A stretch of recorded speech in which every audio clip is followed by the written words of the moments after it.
Hello and welcome to Rathod's IS. Today in this class we are going to discuss current affairs. So current affairs plays a very important role to clear any competitive examination. For example, if you are preparing for UPSC, so more than 60% of your paper will be your current affairs. For example, in your prelims, mains and interview, so questions will be asked from this current affairs. So to clear this examination, you need to have a good command on this current affairs. And spending 2 hours, yes, you can spend, because 60% of your paper, it is nothing but your current affairs. And one more thing is not just reading line by line which is given in this newspaper. It is not at all important, and it is also not the way to read the current affairs from examination point of view. So whenever you are reading articles, first you have to see the title, and after reading the title we have to connect with our syllabus. So whether this topic is present in our syllabus or not. So first of all you have to by heart the syllabus, then only you can identify which are the articles important from examination point of view.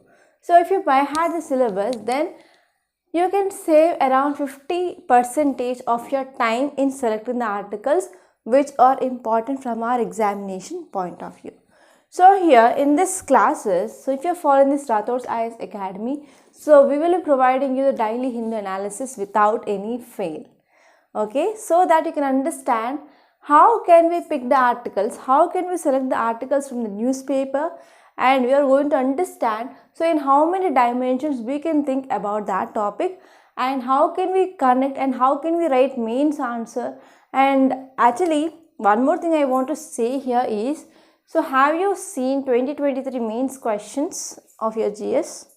So most of them, they are interconnected with the different subjects, like geography is linking with environment, geography is linking with economy, geography is linking with disaster management, like that. So to answer such type of questions, to write a very good answer, then you need to interlink the topics that we are learning in this session. Okay, so if you are watching this Rathod's IS Academy Current Affairs, then daily watch this, so that here you will be having the continuity. So if you are watching any news analysis, so you have to watch that same analysis, because you will be not missing any topic. So if you have covered that topic in earlier lectures, then that will be not covered again, because it is waste of your time. So if you are watching any news analysis, you have to watch that continuously, so that there will be no missing of topics. So without wasting any time, now let us see today's Hindu newspaper, that is 20th October 2023. So this is the first page, there is a front page. So one article is important here, that is Southwest monsoon withdraws from India. So if you open your syllabus in your GS1, we have geography. So in geography we have Indian geography and we have world geography. So in Indian geography, you have to see this topic called as climate. So in climate, so Indian climate is monsoon type of climate, right? So if you have gone through the climatic conditions or climatic regions in the world, so India comes under this monsoon type of climate. Yes, this southwest monsoon which is present directly in our syllabus, so that we can pick this article. So this article is important from GS paper 1. So like this, you have to select the topics. So here this article says that Southwest monsoon withdraws from India. Southwest monsoon which brings rainfall. So when it starts in the month of June, and by the end of September, so this will be going to be ended. So that is the thing which mainly said here. But now it is October. So recently IMD said that there is delay in withdrawal of monsoon. Yes, we can connect this. Yes, normally by the end of September, that is by 30th September, so there should be withdrawal. But it is saying like now we can see the withdrawal is happening. So after withdrawal, what happens? So after withdrawal of the southwest monsoon, then northeast monsoon will be starting. So this northeast monsoon is also called as retreat of monsoon, retreating monsoon. So in this retreating monsoon, you have to see where rainfall is happening. For example, in Tamil Nadu, which is not getting the rainfall because of the southwest monsoon. So why Tamil Nadu is not getting rainfall? Here the location of Tamil Nadu will be there, and here we have this Western Ghats. So this Tamil Nadu which comes under rain shadow region. It comes under rain shadow region of Western Ghats, so that it is not getting rainfall. But here whenever this retreating monsoon is happening, okay, I will change the color so that you can understand. So whenever this retreating monsoon is happening, so the winds, they will be moving from Bay of Bengal towards Tamil Nadu, so that this Tamil Nadu region will be getting rainfall during this northeast monsoon region. And not only this Tamil Nadu region, but some areas of northern part of our country like Punjab, Haryana, so they will be getting rainfall. So that rainfall is very much helpful for winter cropping. So winter crops are also called as Rabi crops. Rabi crops. So here you can see the crops based on seasons. For example, we have Kharif, Rabi and Ziyad. And recently, 2 days ago we discussed, not 2 days ago, yesterday itself we discussed one article like, so MSP declared by government regarding this Rabi crops, but this MSP is not satisfied by, with this MSP it is not satisfied by the farmers. So in this way, here we are connecting this topic with economy somewhere. So in this way you have to connect the topics, and we are going to see about this MSP topic at last. So in this way you have to connect the topics which are given in newspaper. So one article will be interconnected with the articles. I hope you understood, right? And next, if you see, the next article is no plans to slow on hydel power, says minister. So why we are talking about hydroelectricity now? Because of recent glacial lake outburst flood. So glacial lake outburst flood happened in Sikkim. So in Sikkim we have Himalayan river system, HRS. We have Himalayan river system. So one important river is river Teesta.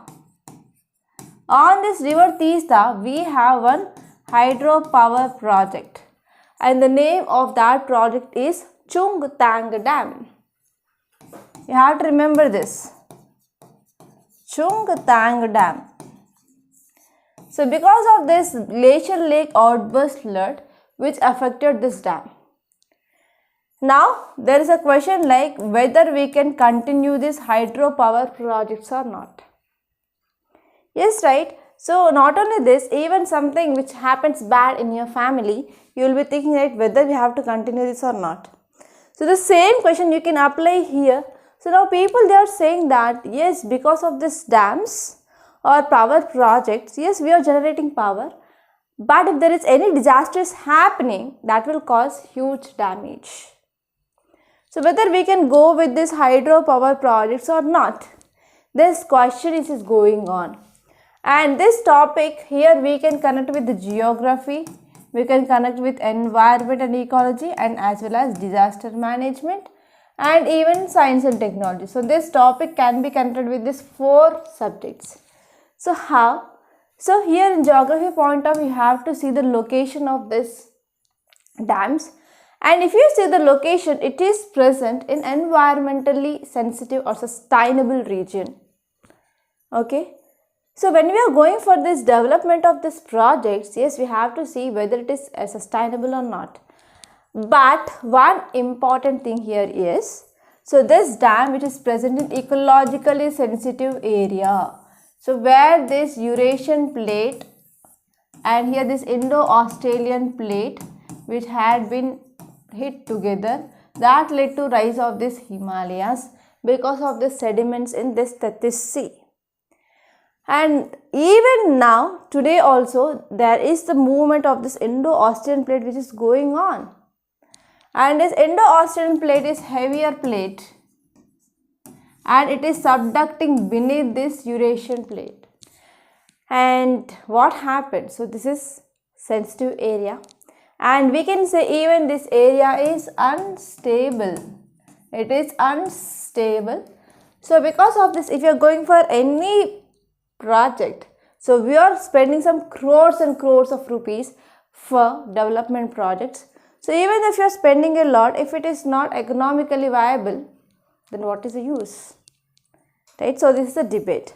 So this is from geography point of view. From environment point of view, you have to see like whenever we are having this type of disaster, what will be impact on this biodiversity which is present. And next one is disaster management. So what are the steps that you can take, okay, after this kind of floods? So this is the idea from this disaster management. And next one is science and technology. So in science and technology, we will be studying about energy. So in that energy, we will be studying about renewable energy and non-renewable energy. Yes, this hydroelectricity is example of renewable energy, right? Okay, so from this point of view also, we can study this article. So I hope you understood like how to connect these topics. If yes, type 1 in the comment box. If no, type 2. And that's all in the first page, and let us move on to this city page.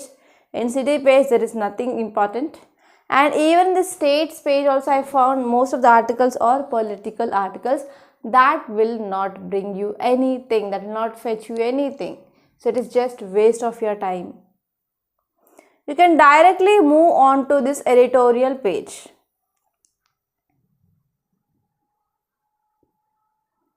So today is Friday, there is no need of reading the Spotlight or Metro Plus.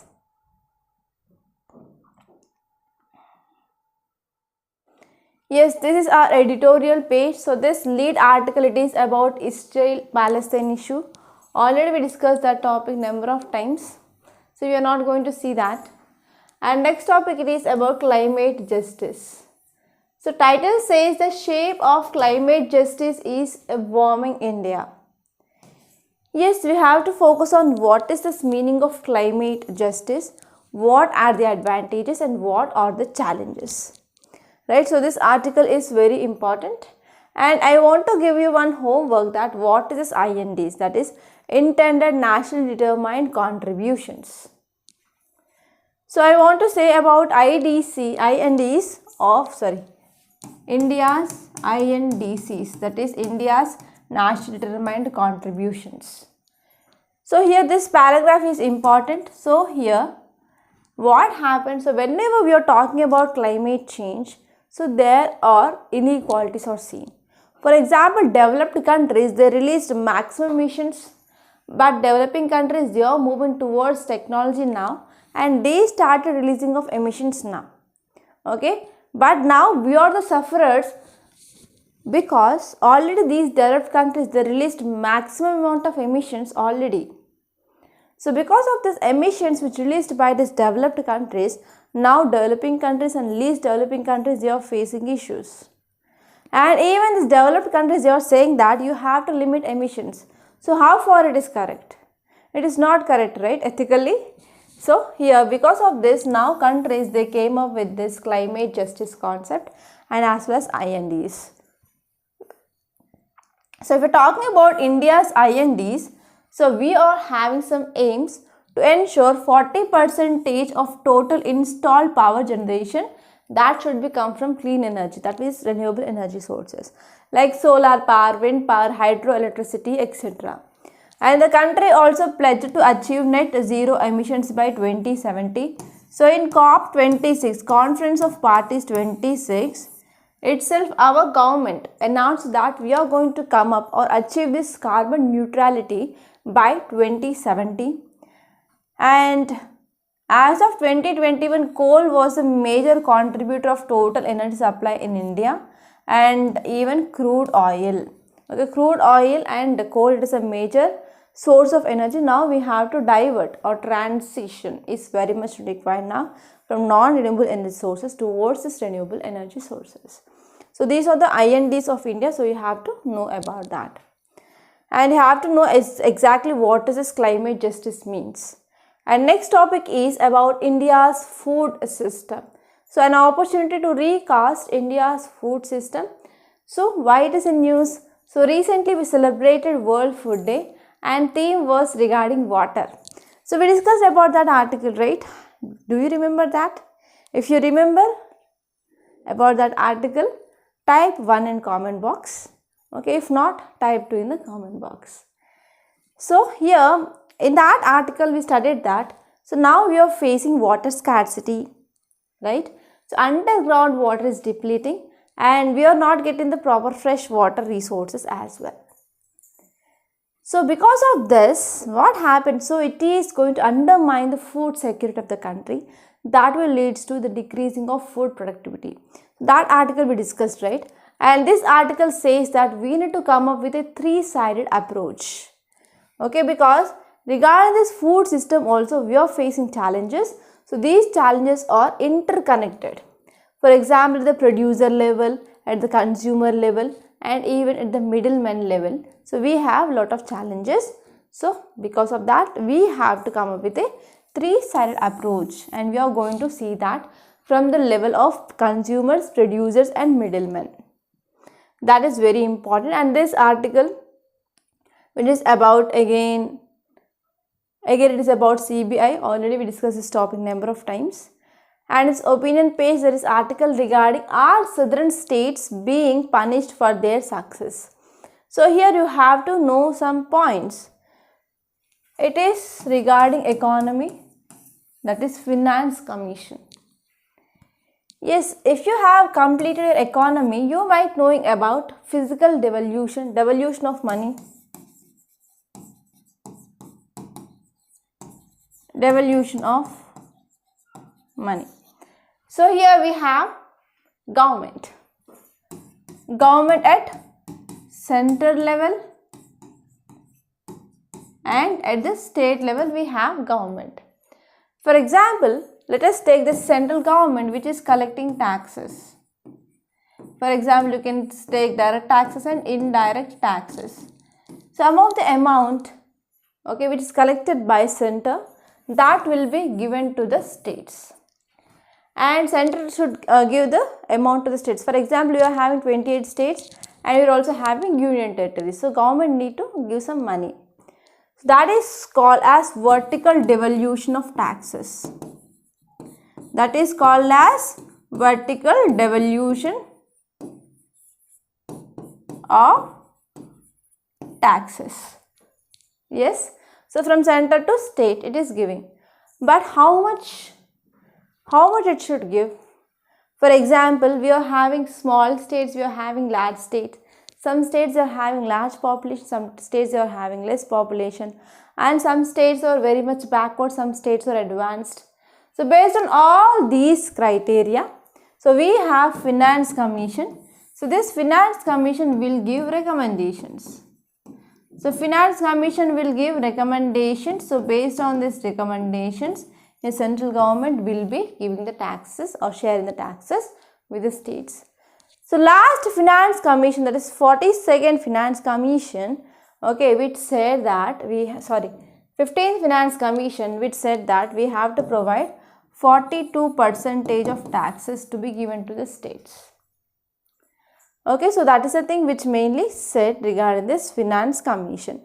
So now here the issues is, if you see the states, so we have states in northern part, northern states, and we have southern states. So which states are developed, one or two? It's obviously these two. Southern states are developed compared to the northern states. So what are the reasons? So we have manufacturing sector. So very good manufacturing in southern states compared to the northern states. And even in health, they are moving forward.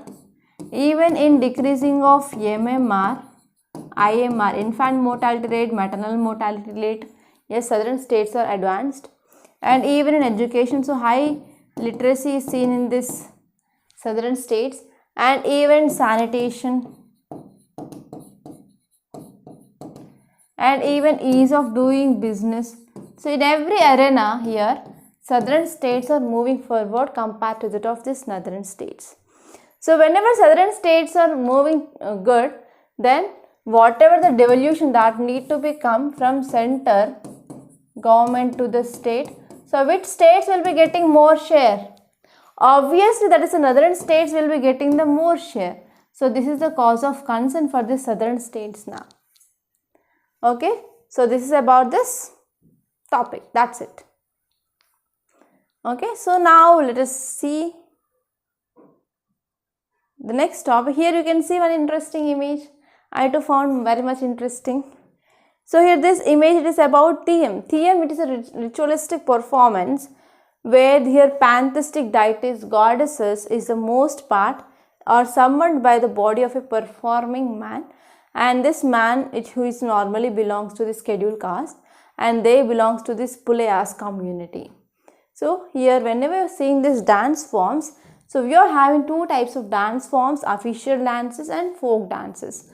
So we have 8 official dance forms and we are having many regional local folk dances. So here you can get a question regarding this folk dance forms. So this is very important. And this text and context, you can see this article, it is regarding why are earthquakes frequent in Afghanistan. So recently, 1 week ago, so there was Afghanistan earthquake in Afghanistan, and that to the magnitude is 6.3 magnitude. So magnitude is measured in Richter scale and intensity is measured in Marcellus scale, right? So here this is 6.3 Richter scale of magnitude of earthquake recorded in Afghanistan. So here this article says that, so presence of this earthquake, where this location of this Afghanistan is present, so that is very important to understand this earthquake. So earthquakes, especially this Afghanistan, which is located on this fault line. So here we have Eurasian plate and here we have Indo-Australian plate. So Indo-Australian plate which moved northward and it hit this Eurasian plate. So this is Eurasian plate for example. So this is Indo-Australian plate. So Indo-Australian plate which is moving like this. So we can see convergence plate boundaries. So we can see convergent plate boundaries. So in these two plates, Indo-Australian plate is heavier. So because of that, it is subducting. So whenever it is subducting, whenever this continental plate is subducting, there is no formation of trenches. So whenever it is moving here, so here what happened, what are the sediments are there? They rise to form this Himalayas. And this subducting plate, because of radioactivity, because of increasing of pressure, because of increasing of temperature, so this will be melted and it will be formed magma. And this magma will be rising and will be forming mountains here. So because of this, we can see Hindu Kush mountains, Pamir Knot. So lot of ranges which is seen on this Eurasian plate. So exactly because of this subduction, okay, because of this plate boundaries, so we can see fault line is present. So this fault line passes through this Afghanistan, and because of this, whenever there is release of energy is happening, that will causes earthquakes in Afghanistan. Okay, so that is the thing that you have to remember. So Afghanistan, which is located over multiple fault lines in the region where Indian and Eurasian tectonic plates meet. Okay, so because of this, they are tectonically active. So this is about this topic. I hope it is very much clear, right? And if you move on to this news page, so most of the articles are discussed and there are political articles. And here you can see center says measures place to check price rise.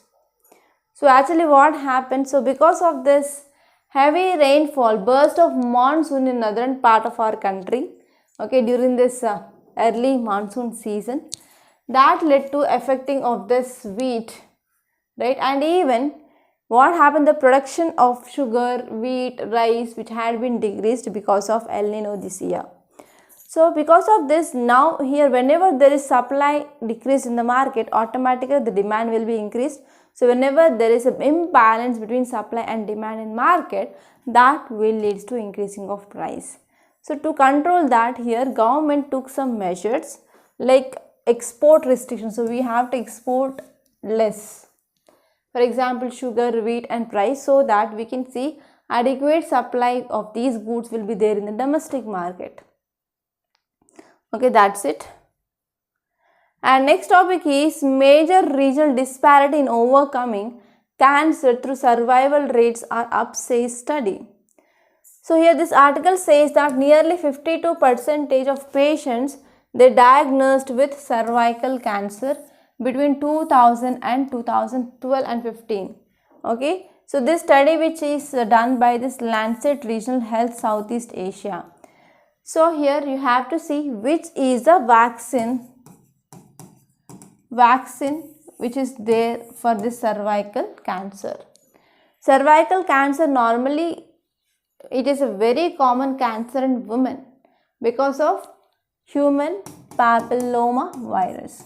So because of this HPV virus, women they are more susceptible for this cervical cancer. So we had recently one vaccine which had been approved. So please tell me what is the name of that vaccine in the comment box. So nearly 52% of the patients they diagnosed with this cervical cancer between 2012 and 2015, and this study done by Lancet. So various urban PBRCs they are the different regions in India assessed to find survival rates of the cervical cancer patients. So the survival rate which is high in the urban areas compared to that of rural areas. So this is the thing which mainly said. And here you have to know about cervical cancer. If you see the reproductive system of a woman, so this will be uterus and this will be the fallopian tubes, and here we have ovaries. Ovaries are also called as egg bags, and here we have fallopian tubules, and this part will be cervix. So in this cervix what happened? Irregular or uncontrolled cell division will be happening that cause this cervical cancer. And this cervical cancer is the most important or the high rate of cervical cancer seen in women, and next is the breast cancer. Okay, so this is about this topic. And the world page you can see one article that is China building its nuclear arsenal faster than the previous estimates. So here in this context you need to know about IEA. Okay, so that is nothing but International Atomic Energy Agency, IAEA. So it will be the watchdog regarding this development of nuclear arsenals by the countries. And in this business page you can see there is one article that is India's share of growth to rise to 18%. So this is the thing which mainly said by IMF. So India's contribution to the global economic growth will rise by 2 percentage points in 5 years. Okay, so in 2 percentage points will be increased within 5 years. So this is the thing which mainly said by IMF. So currently China and India contribution it is around 50%. But now we are going to increase that to even 2% will be increased seen in the next 5 years. So this is one good news that we can say. So these are some important articles that appear in newspaper. And now let us try to see the analysis fast. So we are not going to spend that much time because I already gave you the perspectives to think about. And now let us see the analysis part. And if you want to get this analysis PDF or notes, you can join the Telegram channel. Link is given in description box. Or else in Telegram you can search for Rathod's IS classes and you will be getting the channel and you can join that so that you can download these notes. Okay, so that there is ready-made availability of notes will be there for you. So you will be not spending much time in making notes. So first topic it is about southwest monsoon withdrawal. So IMD, that is Indian Meteorological Department, said that so there is withdrawal of this monsoon is happening, and within short time we will be getting this northeast monsoons. So this northeast monsoon is also called as retreating monsoons. But one more cause of concern here is, so this year we have El Nino. So because of this El Nino, even this northeastern monsoon will be also weak. So it is according to this IMD forecast. So southwest monsoon they began its withdrawal from Rajasthan on September 25th. So from like September 25th onwards, the withdrawal is happening. So one more thing you have to see here is from northwest regions only the withdrawal will start. So withdrawal will start from this northwestern part of India. So normal date of withdrawal is September 17th, but it delayed. And as of September 30, India received about 94% of the expected rainfall. But here the deficit also seen, deficit is 6% of deficit. So normally here when we say that we got normal rainfall in the monsoon. So rainfall whenever it is 96% to 104% of long term average, then it is called as normal. But now we got just 94%, that means we can see there is deficit rainfall. Especially in the month of August we got dry, okay, there is no rainfall in the August month, but it has been compensated by the rainfall in the month of September. So this is the thing which mainly said. And now you have to see some facts regarding this retreating monsoon. So withdrawal or retreat of monsoon, it is a very gradual process. And the withdrawal of this monsoon begins in the northwestern states of India in the month of September. It is very important. And by the mid-October, there will be complete withdrawal which is seen. But now, today is October 20, right? So now we are seeing the withdrawal, right? So it is very, very delayed. So the withdrawal from the southern half of the peninsula is fairly rapid. So there is very fast withdrawal which is seen in this peninsula. By early December, the monsoon has withdrawal from the rest of the country. So by this December, yes, from the entire country, so there will be the withdrawal of this monsoon winds are seen. And this withdrawal which take place progressively from north to south. Okay, so as I said, from this northwestern part, so they will be moving off, and that is moving from north towards south. And the first week of December to the first week of January, so by this time here, we will be seeing this winter season or winter monsoon. Especially in the months of October and November, so these months they are called as retreating monsoon. And by the end of September, the southwest monsoon becomes weak as low pressure trough of Ganga plain starts moving southwards in response to the southwards march of sun. So what happens? So there is a shifting of the pressure belts, right? So normally what happens, you have to know this diagram, okay. So this is North Pole, this is South Pole, North Pole, South Pole. So this is summer solstice and this is winter solstice. Then what happened during the summer solstice, northern part will be receiving more sunlight. So because of this, there is shifting of ITCZ towards northwards. And during this winter solstice, southern hemisphere will be receiving more sunlight. So this shifting of ITCZ towards southwards is seen. So this is the concept which is involved here. So the monsoon retreats from the western Rajasthan by the first week of September, and later it will be withdrawing from this Gujarat, western Ganga plain and central highlands by the end of the month. And retreating monsoon which is having one important peculiar feature.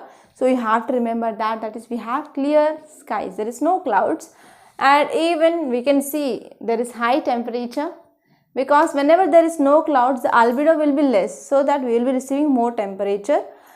And this type of high temperature in the month of October is called as October heat. Okay, now let us see what is the criteria for the declaration of monsoon withdrawal. So how can we say that monsoon withdrawal is happening? So what is the criteria? So first one is monsoon is said to be withdrawn from a region when the following criteria is met. So there are three important things that you have to remember. So first and foremost thing here is rainfall activity stops over area for 5 continuous days. So for continuously for 5 days if there is no rainfall, and even anticyclone establishes in the lower troposphere. Anticyclone means nothing but, so there is creation of high pressure. So in cyclone condition we can see the formation of low pressure, but in the anticyclone it is opposite, that is creation of high pressure. And the similar criteria is followed for the declaration of monsoons withdrawal from the country. And the wind patterns will be changing. Okay. So here southwesterly direction to westerly direction. So then we can see that monsoon is retreating. Right. That means nothing but. So what happened? So during equinox conditions, I will be explaining the concept so that you will be getting clarity regarding this third point. Okay. So during equinox condition, we will be seeing low pressure which is present at this equator. So 30 degrees south and 30 degrees north will be having high pressure. So normally according to pressure gradient force, winds will be moving from high pressure to low pressure. So like this. So why there is bending of these winds? I drawn like that because of influence of Coriolis force. So they will be moving in right side, deflection in right side in the northern hemisphere and deflection towards left in southern hemisphere. So this is the condition. So here we have which winds? Okay, we have trade winds. Okay, and here if you see 60 degrees north and here 60 degrees south, so this will be the low pressure and this will be the low pressure and winds will be moving like this. So here we have westerlies and here also we have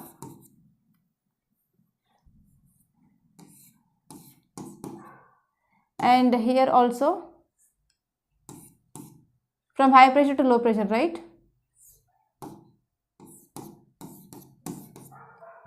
Here also we have westerlies. So westerlies here, that is in the equinox condition. So now what happens? I will draw the diagram here. During summer solstice, so there is northward shift of pressure belts.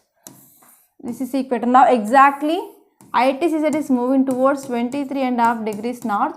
So now we have low pressure here. So this will be 30 degrees south and this will be 60 degrees south and this will be 60 degrees south. So exactly low pressure is seen here and this will be high pressure and this will be low pressure and here we have 30 degrees will be the high pressure. So here the winds will be moving like this and here winds will be moving like this. But this equator we will be not having the low pressure. So the winds from here they have to move towards this 23.5 degrees. So whenever they are crossing this equator, so the shifting of the winds is happening.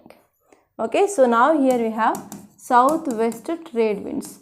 So here we have southeast trade winds and here we have southwest trade winds. So what happens? So whenever there is a withdrawal of these winds, that means, so here we have westerlies, right? So whenever we are seeing that completely westerlies are there here. So completely westerlies are there here, then that condition is called as retreating of monsoon. So I hope you understand. So earlier we have the shifting of the pressure belts. So because of the shifting, what happened? So we have the southwest trade winds. So these southwest trade winds should be removed. So if this is removing, then we can see there is a retreating of this monsoon happens. I hope you understand this. So these are the criteria that need to be followed. Okay, if you want you can draw this diagram also. So here normally in the monsoon season we have this monsoon trough heat source, that means low pressure area is created here and high pressure is seen at this masculine high, and even from the South America also the winds will be moving, and here also we have low pressure. Okay, so this is normal condition. And in this winter season what happened, there is shifting of this pressure belt, and now here in this region we can see the low pressure will be formed and the winds will be moving from the high pressure towards low pressure. Clear? So this is the retreating monsoons. And next topic is no plans to go slow on hydropower, says minister. So this topic is important from your environment point of view and disaster management, science and technology, everything. Okay.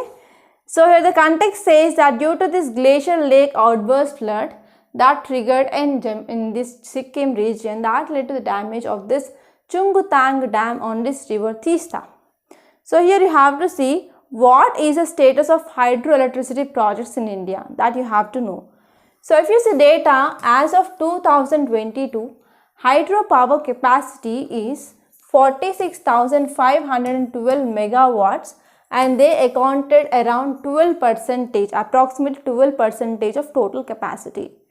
And in the last 2 decades, that is last 20 years, the most significant policy push for hydropower was seen, right? And we increased our hydropower capacity. And under the plan, about 162 new hydroelectric projects were identified. And especially where is this hydroelectricity power projects are feasible?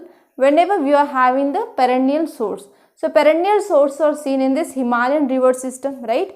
For example, on this Brahmaputra river, we can go for building of dams. For example, in the Arunachal Pradesh, okay, and even in the northeastern states. And what are the benefits if you are going for this power projects? The first one here is that will decreases the carbon emissions. Instead of using this fossil fuels like coal and crude oil, etc., we are using this hydropower so that we can decrease this emissions. And this one is economically their benefit, okay. So because of that, we can rely on this hydroelectricity for long time. But here the cost of concern is if you are going for the construction. So initially for construction, it will be costly, but it will be like feasible in the long run. And this one is we can also use the water for the drinking purpose, irrigation purpose, so that we can minimize the water which is joining the sea. And other benefits will be, so even if you are going for building of reservoirs, dams, so we can store the water so that we can also control the floods, okay, so that local communities will be benefiting. And even because of these reservoirs, it will be also supporting the tourism. And how tourism? Because so if you are creating some artificial dams, it will be also attracting migratory birds. And this one is even it will create employment opportunities as well. For example, in manufacturing, utilities and business, and for the construction purpose, transportation, energy system. So in all these areas, we can have the opportunity to create employment opportunities. And we can also reduce dependence on the fossil fuels, okay, so that we can also save our forex reserves, because we have to import this crude oil from the other countries, right? So what are the concerns regarding this hydropower projects? You have to know this. So first one here is, so there will be economical and environmental impact. So they are causing no emissions. Here there are several negative environmental impacts, because whenever we are going for storage of this water in the reservoirs or the dams, that will disturb the natural flow of rivers. So because of this, the temperature of the river and even the composition and the chemistry will be changed, right? And it can reduce the flow of useful sediments to downstream. So because of this, even it causes erosion, landslides, sedimentation, etc. And this one is land use and social impact will be there. So large hydroelectricity projects, they take up large expanses of land. And we can see there will be sometimes submergence of land when we are constructing this dam. So because of this, it will be also affecting this local people. For example, you can search articles regarding this Narmada Bachao Andholan. So during this building of this dam, okay, Sardar Sarovar Dam on this Narmada river in Gujarat, so lot of protests which is seen here, and even people who are displaced from that area, till today they didn't get proper rehabilitation and reconstruction. So that is an issue that you can search in the Google also. And next one here is, it will also have impact on the aquatic life, because whenever the natural flow is affected, there will be changing in the lot of things that will be having negative impact on the aquatic life and biodiversity.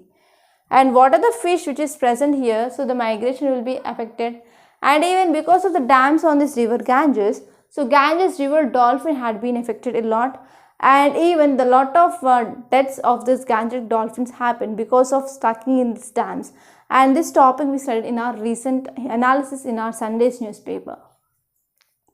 And that will also leads to disruption of river systems. So hydropower projects, they change the concentration of nutrients They change the concentration of water temperature and water river flow and downstream river flow, etc. So because of this, there is loss of water and silt loads and reduce the water quality. All these things will be happening.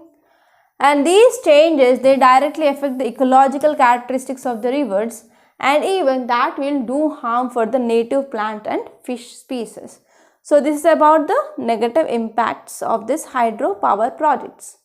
I hope it is clear, right? And next topic, it is about India's food system. So recently on October 16th, we celebrated World Food Day. So here we have to understand about food system and what are the challenges in our food system in India. So especially we have to focus on nutrition, livelihood and environmental security when we are talking about this food. So on nutrition front here, India is facing double burden, that is malnutrition. So actually we are focusing on ensuring of food security, but here even though government is providing the free food grains under this Pradhan Mantri Garib Kalyan Yojana, and government is also providing the midday meals program in the schools. So everything, the steps are taken, but even on another side, malnutrition is one important challenge which is facing by India. So if you see the data, it says that as per this National Family Health Survey 2019 to 2021, it says that 35% of children were stunted, 57% of women and 25% of men, they are anemic in nature. Anemia means there is low hemoglobin level in the blood. So hemoglobin is very important because it carries oxygen to all the parts of our body, all the cells. So if there is no oxygen, the cells will not work. Okay, that will lead to the anaerobic respiration. So because of anaerobic respiration, lactic acid is produced and that is harmful.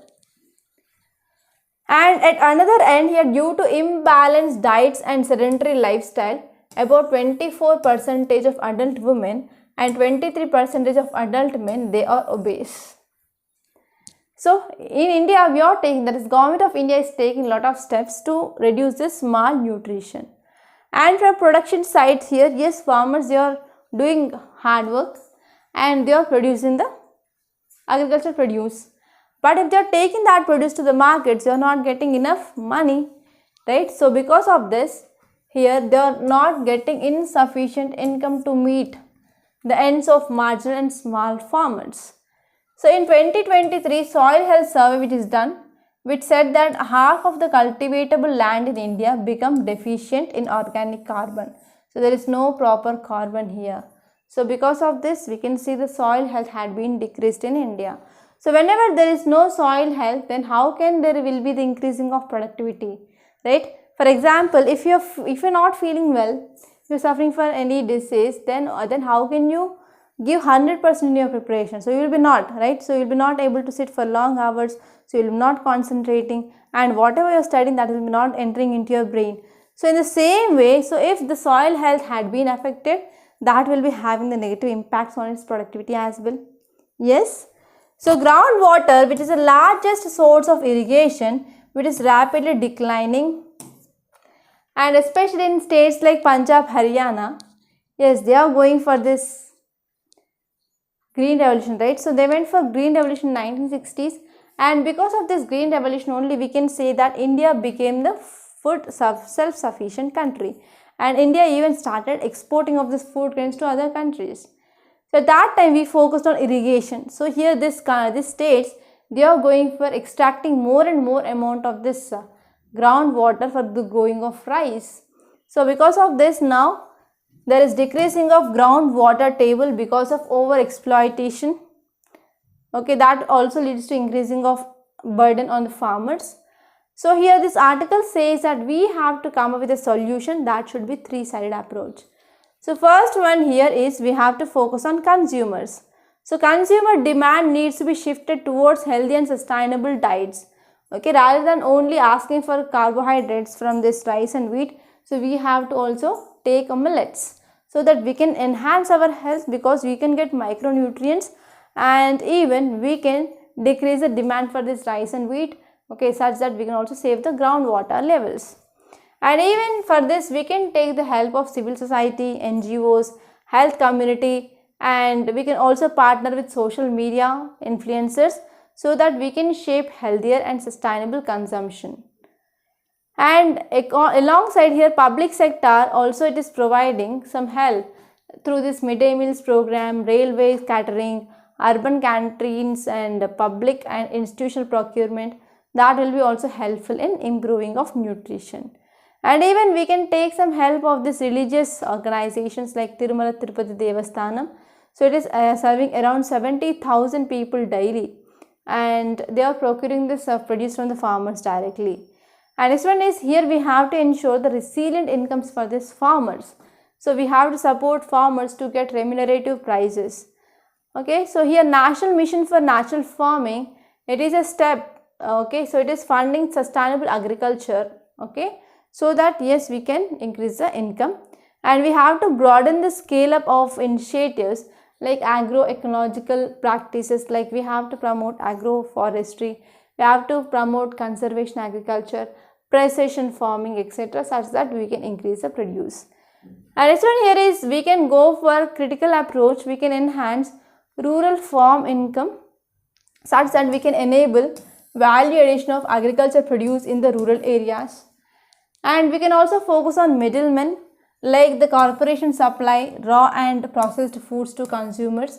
So in this context, we have to prioritize direct procurement from farmers, and we have to incentivize procurement of sustainably harvested produce, and we have to implement well established approaches such as fair trade as well. And even we can encourage youth to come up with young agri-tech enterprises such as DHeart and Ninja Cart. So if you are having this online platform, directly the buyers, they can buy the produce from the farmers. So in this way, we can also use technology for increasing of income of farmers. So this is about this topic, and now let us see next topic. It is about the shape of climate justice in a warming India. So here we have to see some facts regarding this climate justice. So there is a high chance of getting question regarding this climate justice in your examination.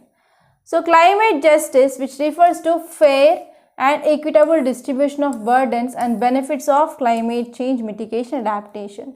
So it is nothing but it refers to the fair and equitable distribution of the burdens, and it's also focusing on benefits of climate change mitigation adaptation. So we are taking into account historical responsibility of countries' citizens and the rights of vulnerable populations, and there is a need for global cooperation.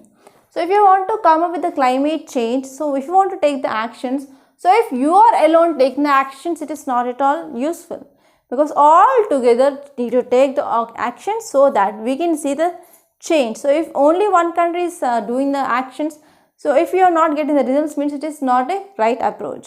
So the right approach is all the countries, they have to come together to take the actions so that we can observe some change, we can get some outcome. So that is the thing which mainly said here in this climate justice. So why we need? So here we need equitable impacts of climate change. So historical emissions, they are released by these developed countries, so that we need justice now, and we have to protect human rights of people. So we need intergenerational justice, and we have to promote social equity, and we have to ensure sustainable development, and we have to promote gender equality, health and well-being, biodiversity conservation. So for all these things, yes, we need this climate justice. And now let us see what are the challenges in achieving this climate justice, and these challenges will be important from your mains point of view. So first challenge here is developing versus developed countries. So the challenge of this climate justice lies in reconciling capacities and responsibilities of developing versus developed countries. With developing nations, they are advocating for equitable support for historically responsible developed nations through initiatives such as financial assistance, so we can have technology transfer and capacity building. So already you know that developed countries, they release as much as they possible, right? So now these developed countries, they need to provide some help to these developing countries, per se, in providing finance or in providing technology or technology transfer and capacity building, etc. And next one is here we can go for transition from carbon economy towards low carbon economy. That means we can use renewable energy sources. And next one is legal and institutional frameworks are very important because we have to see whether the countries they are following this climate justice principles or not. So for that we need institutions and we need knowledge and awareness gaps. So we have to focus on even improving of awareness regarding this climate justice for the people. And this one is power imbalances, and we have to focus on financing of resource allocation, and we have to go for adaptation and mitigation as well. So all these things can be done to achieve this climate justice. I hope it is clear, right? And now let us see this interesting image that is about Theyyam. So here you can get a prelims question from this area. So Theyyam, it is a popular ritual form of dance worship that is seen in which states, that is Kerala and Karnataka. So this is very important. And it consists of 1,000-year-old traditions, rituals and customs. So the people, they consider Theyyam itself as a channel to God, and thus they seek blessings from this Theyyam. So each Theyyam is a man or a woman who attained in divine status by performing heroic deeds or by leading a virtuous life. So the most Theyyams, they are believed that they are incarnations of God like Shiva or Shakti. Okay, and they have strong associations with this principal deities of Hinduism, and this will be conducted by scheduled caste people. Okay, so if you see the major types of Theyyams, we have normally two types. So first one is Vaishnava Theyyam. So Vaishnava Theyyams are called as Daivatar and Vishnu Murti. So these Theyyams are believed to be the incarnation of Lord Vishnu. And next one is Gulikan. So Gulikan is the incarnation of Yama, Lord Yama. So Lord Yama is nothing but the god of death and justice. So according to Indian mythology, Gulikan was one of the most important warriors of Lord Shiva. And next one is Kuchitan. So that is a Theyyam of Brahmin caste. So Kuchitan Theyyam is considered to have originated for Lord Shiva in Vishnu Maya. So these are important types that you have to know. So already the question which appeared in 2014 regarding dance forms, Garba Gujarat, Mohiniyattam Odisha, Yakshagana Karnataka. So you have to see which pairs are correctly matched and let me know answer in the comment box. Don't forget about this. It is A, B or C or D. Yes, now let us see the last topic, that is minimum support price. So yesterday in article I didn't discuss that clearly. So I came up with this MSP topic today. So MSP is the guaranteed amount which is paid to the farmers when government buys their produce. So government will be announcing this price even before sowings, so that here farmers will be thinking whether it is feasible for them or not, and they will go for growing of that crop. So government announces MSP for 22 mandated crops and FRP, that is fair and remunerative price for sugarcane. So what is the difference between MSP and FRP?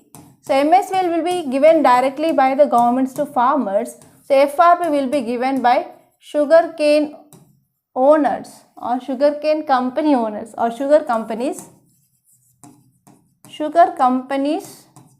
to farmers. So it is called as fair and remunerative price. And for other crops, so government will be directly giving the money to the farmers if government is directly buying from the farmers. And the mandated crops are 14 crops of Kharif season and 6 of Rabi and 2 other commercial crops.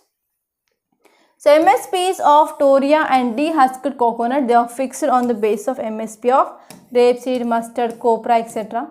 This point is not much important because it will be changing by the season. So MSP is based on the recommendations of CACP.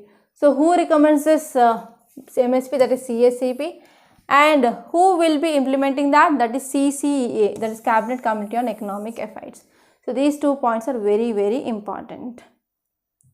Okay, that's it. So these are some important articles that appear in our today's Hindu newspaper. So I hope you enjoyed this lecture, right? So if you want to get the notes, you can visit our channel. 1 minute.